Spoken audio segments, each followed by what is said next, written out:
The Anderson family mansion looked exactly the same as it had 15 years ago, right down to the pretentious lion statues guarding the front steps.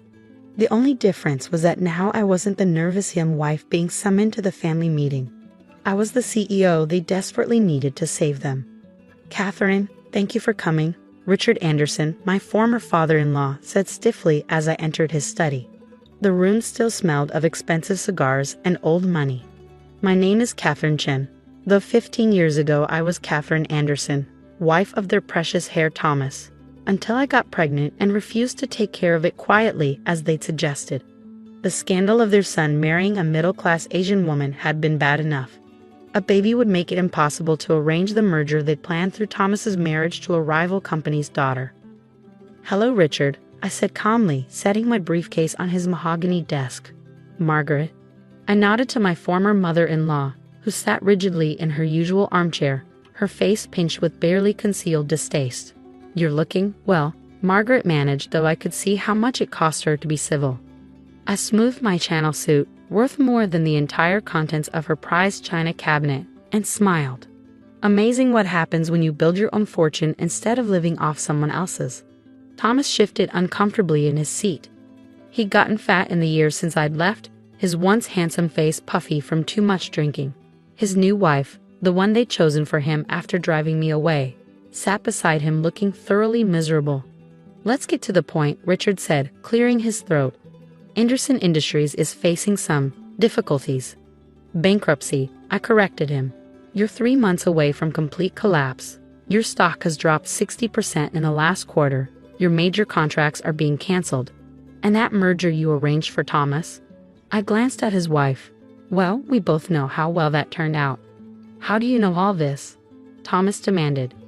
I pulled out my tablet, bringing up a series of graphs and charts. "Because I've been watching your decline for 15 years. Ever since you threw me out of this house with nothing but the clothes on my back and a baby on the way." Margaret's hand flew to her throat, a gesture I remembered well from my days as their disappointing daughter-in-law. "You've been monitoring us." "Of course," I said simply, just like I monitored the tech startup you dismissed as beneath the Anderson name when I suggested investing in it. The same company I bought shares in 15 years ago, shares that are now worth billions. The silence in the room was deafening. "So," I continued, opening my briefcase, "shall we discuss how I'm going to save your family legacy? Or would you rather keep pretending you don't need help from the gold-digging commoner you threw away?" "Before we continue," I said, pulling out a stack of documents, "there's someone else who should be part of this discussion." On cue, the study door opened. A young man walked in, tall and striking with his father's strong jaw, but my Asian features. Thomas went pale. "Mom," he said, coming to stand beside me. "Are you sure about this?" Margaret's teacup clattered against its saucer. "Is that Alexander Chen?" I introduced him proudly. "My son, your grandson. Though I suppose you wouldn't know that since none of you bothered to find out what happened to him after you threw us out."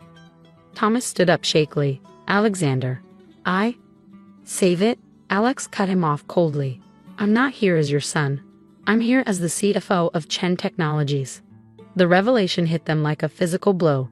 Alex, at just 23, was already the financial head of my multi-billion-dollar tech company, the same company that now held enough Anderson Industries stock to determine their fate. "Impossible," Richard whispered.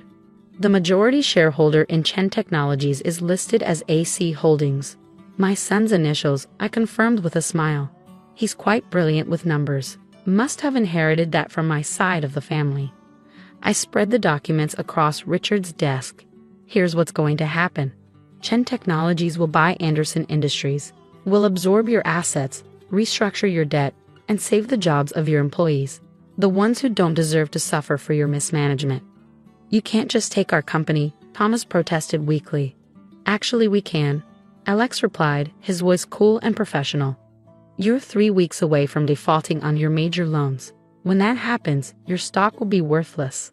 Our offer is the only thing standing between you and complete ruin." Margaret turned to Thomas's wife.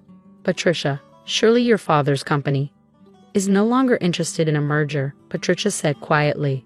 "Not after Thomas's gambling debts came to light." I watched their faces as reality sank in. The mighty Andersons, undone by their own arrogance and poor choices. The papers are ready to sign, I said, pushing them across the desk. Unless you prefer bankruptcy, I'm sure the society pages would love that story. Richard picked up his pen with a trembling hand. You planned this, all of it?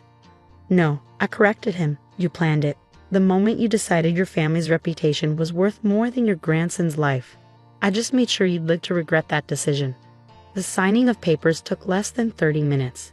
Just half an hour to transfer control of a company that had been in the Anderson family for 4 generations. As Richard's trembling hand inked the final signature, I thought about the day they'd throw me out. You'll never amount to anything without us, Margaret had sneered as security escorted me from the property. You're nothing. Now 15 years later, I sat in Richard's study watching them process their new reality. There's one more thing, I said, pulling out another document. This is my first act as CEO of the merged companies. Thomas grabbed it, his face going from red to white as he read. You're changing the company name. You can't erase 100 years of history. Watch me, I replied calmly. As of tomorrow, Anderson Industries will cease to exist. Everything will be rebranded under Chen Technologies. You vindictive, Margaret started, but Alex cut her off. Careful, Mrs. Anderson. That's my mother and your new boss you're talking to. I stood up, smoothing my skirt. Now about your living arrangements, you can stay in the mansion. As paying tenants, the property belongs to the company after all. Tenants? Margaret looked faint. In our own home. Consider it generous, most of your assets will need to be liquidated to cover the company's debts. I turned to Thomas, including your vacation homes, cars, and that yacht you bought instead of paying child support. Patricia let out a small sob and fled the room. Thomas just stared at the floor, defeated. Why are you doing this? Richard asked quietly. You've won. You've taken everything. Why humiliate us further? I walked to the window, looking out at the perfectly manicured gardens where I'd once walked as a young bride, full of hope and love. 15 years ago, you had a choice, I said finally. You could have welcomed your grandson, supported your son's marriage, been actual human beings. Instead, you chose pride and prejudice. I turned back to face them. Now I want you to live with that choice.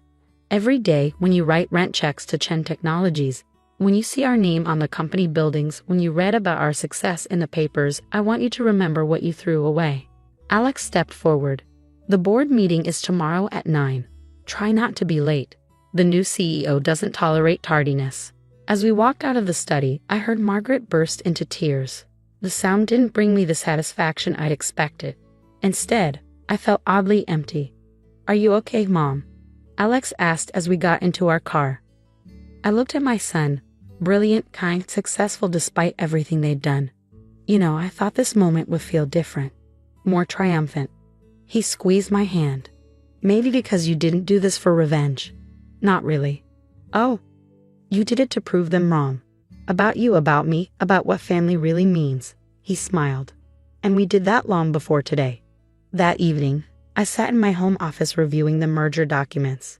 My phone kept buzzing with messages, reporters wanting comments on the takeover, society friends eager for gossip, even a tearful voicemail from Patricia asking for help with her own escape plan.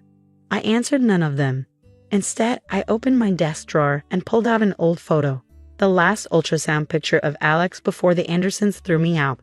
I kept it all these years, a reminder of what I was fighting for. Ms. Chen, my assistant's voice came through the intercom. Tomorrow's schedule is confirmed. The Anderson board meets at 9, followed by the press conference announcing the merger and rebranding. Thank you, Sarah. And the other arrangement? The moving company will begin clearing out the Anderson mansion next week. The Historical Society is very excited about your donation of the property for their new community center. I smiled, picturing Margaret's face when she learned her precious mansion would become a public space. Some might call it petty. I called it poetic justice. My phone buzzed again. A text from Alex. Dinner tonight? That little noodle place where you used to take me after school. I texted back, perfect. Just us. Just family, he replied. And really, that's what this had all been about. Not revenge, not even justice. It was about showing them what real family looks like, the kind that builds each other up instead of tearing each other down. Tomorrow, I would step into Richard's old office as CEO. The Anderson name would be erased from the building, replaced by Chen. But my greatest victory wasn't in destroying their legacy. It was in building my own.